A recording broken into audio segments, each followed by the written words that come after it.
అస్మద్గురుభ్యో నమ. శ్రీమతే రామానుజాయ నమ. ఈరోజు మనం 14వ పాసురాన్ని సేవించుకుందాం.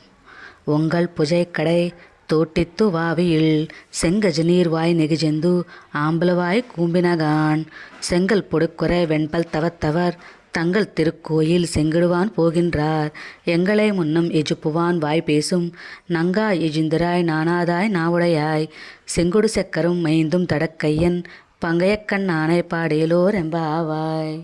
భావము: మాటలను తేనెవలే పలుకు ఓ గోపిక, నీవు మమ్ములను నిద్రలేపెదనని పలికి నీవు ఇంకా నిద్రించుచున్నావా? నీవు నీ మాటను నిలబెట్టుకోలేకపోతివి. నీ ఇంటి వెనకాల ఉన్న తోటలోని బావిలో ఎర్రని తామరలు వికసించినవి, నల్లని కలువలు ముడుచుకుని పోవుచున్నవి. వచ్చి చూడుము, తెల్లవారిపోవుచున్నది.